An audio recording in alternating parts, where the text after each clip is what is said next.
कैसा है महाराज और क्या है इसका भाव, ये मैं क्या। भगवान कह रहे हैं, नारायण भगवान, ये सुख मोते न्यारो है। नारायण भगवान लक्ष्मी को कहते, लक्ष्मी इस रास का वर्णन स्वयं भगवान नारायण कह रहे मैं नहीं कर सकता, इसके लिए तो केवल कृष्ण बनना पड़ता है, और अगर इसका रस लेना है तो कृष्ण का सच्चा प्रेमी यानी गोपी बनना पड़ता है, तब इस महारास का आनंद आता है, रस आता है। कैसे हुआ महारास?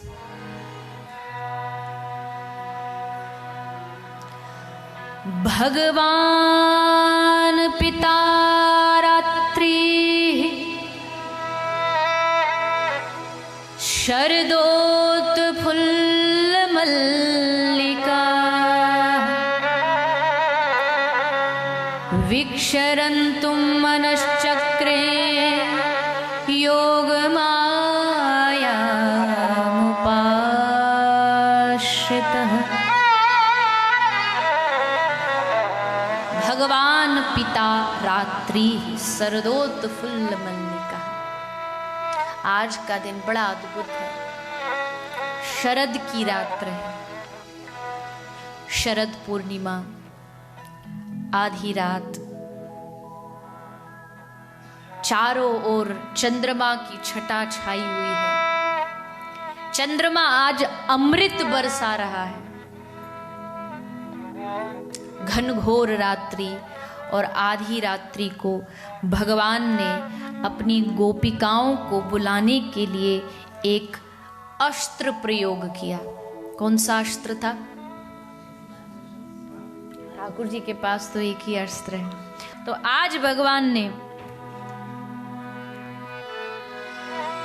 गोपियों को बुलाया अपने महाराज के लिए, और जैसे गोपियों को बुलाया, सुखदेव जी वर्णन करते हैं, निशम्य गीतम तदनंग वर्धन, जैसे कन्हैया की बंशी बजी और ब्रज गोपियों के कान में पड़ी, दौड़ पड़ी बंशी की ओर, भागने लगी।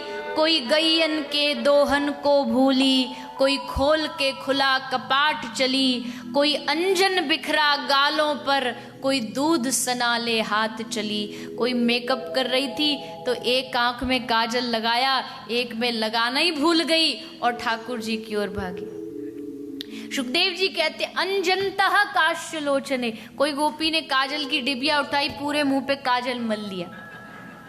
किसी ने होठों की लाली आंखों पर, आंखों की लाली अब आंखों का काजल होठों पर, गले का हार पाँव में, पाँव की पायल गले में, और भूल गई सब कुछ और श्री कृष्ण की बंशी की ओर भागने लगी। अरे जगत वाले बुलाते हैं तब हम मिलने पहुंच जाते हैं। सोचो अगर गोविंद साक्षात बुलाए, आ जाओ आ जाओ आ जाओ तुम सबका स्वागत है, तो क्या दशा रही होगी, क्या दशा रही होगी।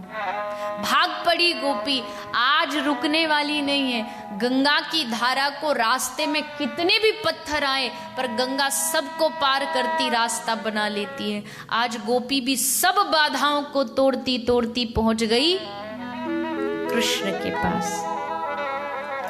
पर ठाकुर जी भी छलियां हैं, ऐसे ही थोड़ी अपनाएंगे। कहते गोपी को, स्वागतम वो महाभाग, स्वागतम वो महाभाग, स्वागत है स्वागत है स्वागत है, आइए आइए पधारियो, आपका स्वागत है। संसार में भी आपको कोई बुलाए, कोई आपको बुलाए और आकर के आपसे आप बड़े उत्साह से उसके घर जाओ, और जब आप उसके घर जाओ तो वो आपसे पूछे कि क्यों आए हो। अब गोपी जैसे पहुंची तो ठाकुर जी भी पूछ रहे हैं गोपी को, कैसे पधारी हो, स्वागतम। वो पहले तो स्वागत कर लिया, फिर पूछा प्रियम किम करवाने वह। गोपियों, what can I do for you. Thakur ji भी सब जानते हैं, ऐसे थोड़ी कि हिंदी जानते हैं। गोपी बोली, वाह जी, हद हो गई आपके लिए तो। हम तो सोचे कि वाह कितने भाग्यशाली, हम बंशी बजा के जगत का पिता हमें बुला रहा है, श्री कृष्ण हमें पुकार रहे हैं, बुला रहे हैं, और जब हम पहुंच गए तब पहुंच के अब आप पूछ रहे हो कि क्यों आई हो। हद हो गई। ये कोई प्रेमी का लक्षण है? प्रेमी, आप अपने प्रेमी से मिलने जाओ तो क्या कभी प्रेमी पूछता है किस लिए आए हो? अरे भैया मिलने आए, मन कर रहा था मिलने का तो मिलने चले आए। आपको रीजन क्यों चाहिए आने के लिए? ठाकुर जी कहते अच्छा आ गई हो, कोई बात नहीं, चल गया, आ गई, मिल ली, देख लिया, अब प्रतियाद ब्रजम, चली जाओ, काम हो गया, मिलना था सो देख ली तुम हमको, अब वापस चली जाओ।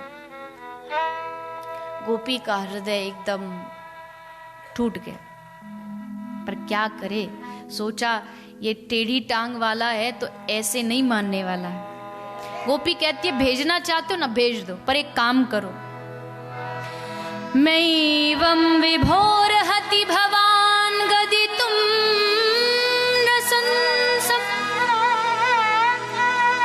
संत्यज्य सर्व विषयांस्तव पादमूलां